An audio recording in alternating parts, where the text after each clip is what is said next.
Édith Piaf et Marcel Cerdan.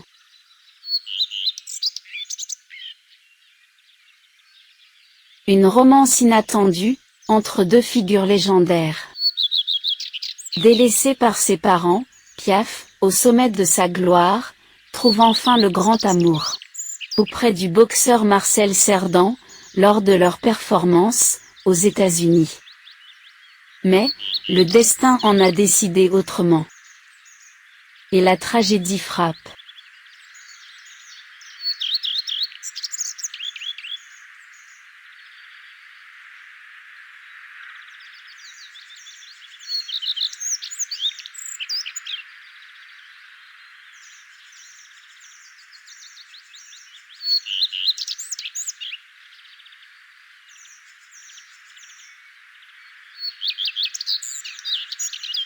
Édith Giovanna Gassion, née le 19 décembre 1915, à Paris.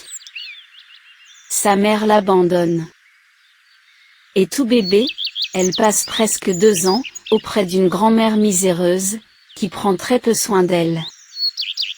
Elle est ensuite confiée à son autre grand-mère, tenancière de bordel.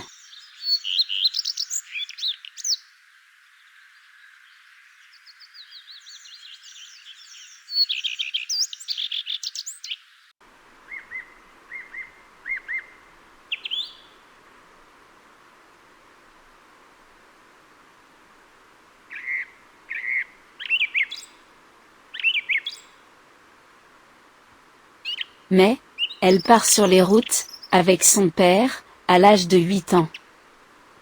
Se produisant dans des cabarets minables. Il fait chanter sa fille, à la voix d'or.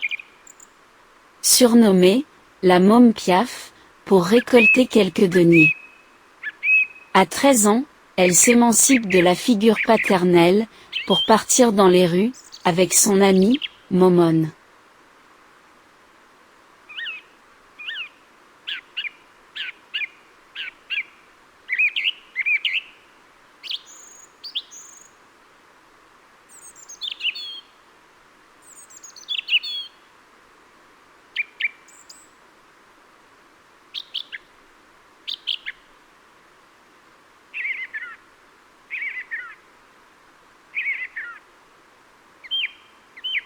Momone tombe amoureuse d'un jeune homme, Louis. Accouche d'une fille, Marcel, à 18 ans à peine. Et mourra 2 ans plus tard. La môme Piaf continue de chanter, au coin des rues. Et finit par être remarquée, par ceux, qui font le music-hall, de l'époque.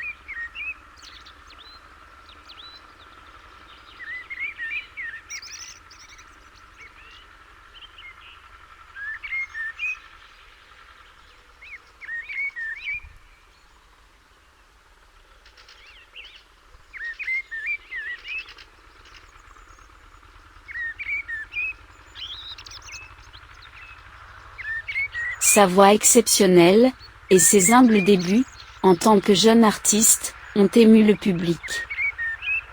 Elle chante de tout son cœur, Mon légionnaire, Milord, les succès s'enchaînent rapidement. En 1937, elle était devenue une star célèbre. La voix de la chanson française, y compris à l'étranger.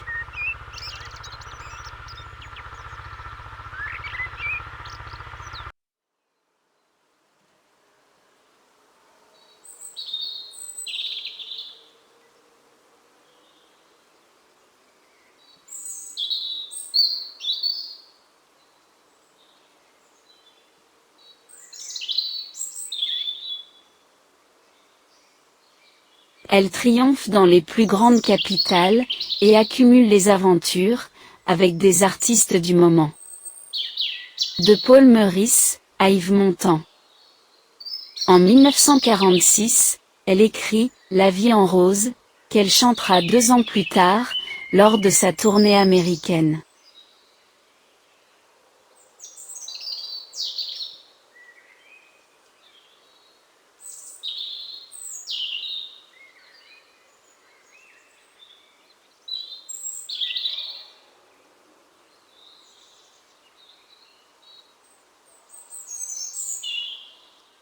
Marcel Cerdan est né en Algérie française, le 22 juillet 1916.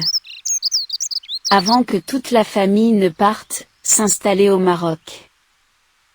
Après une enfance modeste, il rentre en France et se distingue rapidement sur les rings, où il est surnommé le bombardier marocain.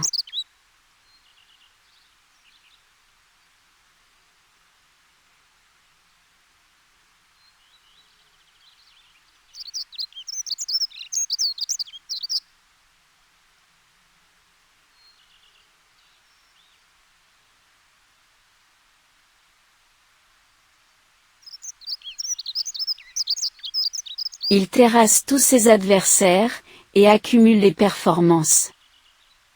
Il est marié, et père de 4 enfants. Lorsqu'il rencontre Piaf, il est au sommet de sa gloire. Comme elle, il se produit aux États-Unis, incarnant le rêve américain, pour la plupart des sportifs, et des artistes.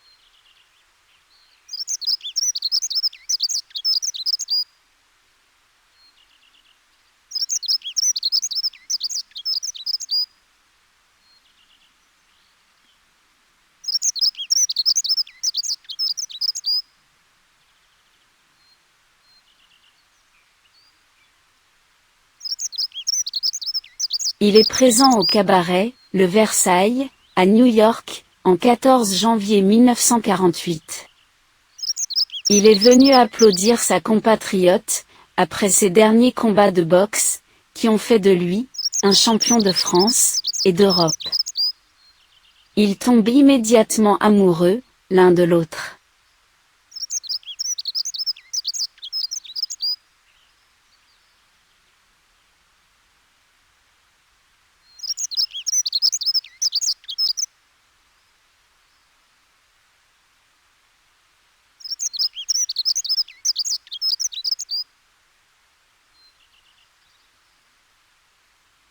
Il s'affichant au grand jour, malgré les normes sociales.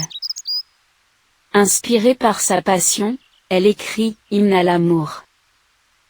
Leur idylle est vite reprise en boucle, par les médias. Et personne n'y voit vraiment de scandale, même s'il est marié. Ils vivront 2 ans, d'intense fascination.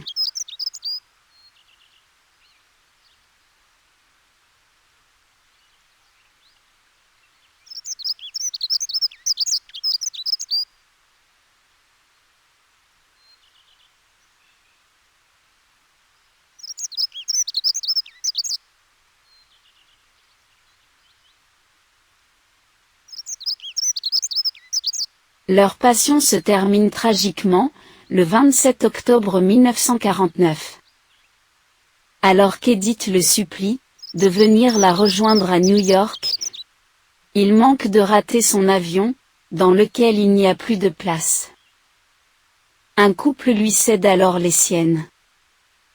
Mais l'avion se crache aux Açores, et Cerdan meurt.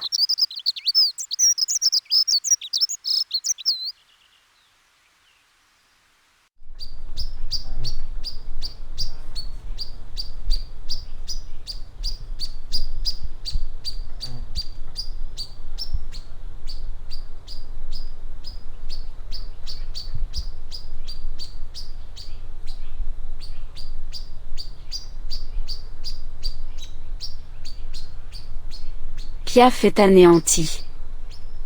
Sa santé décline, elle prend de plus en plus de morphine. Elle prend en charge financièrement, les enfants et la femme de Cerdan, les installant dans un hôtel particulier à Paris, pour conserver un peu de sa présence, auprès d'elle.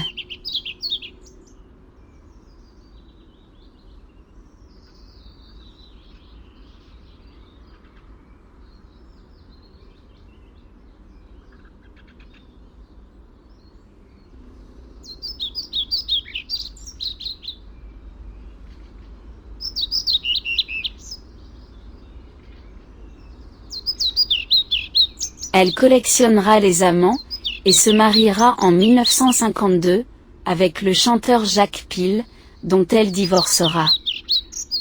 Mais, son âme restera à jamais attachée à celle de Cerdan. Elle boit de plus en plus, pour oublier ses maux physiques, comme la polyarthrite, qui la ronge, et sa douleur morale.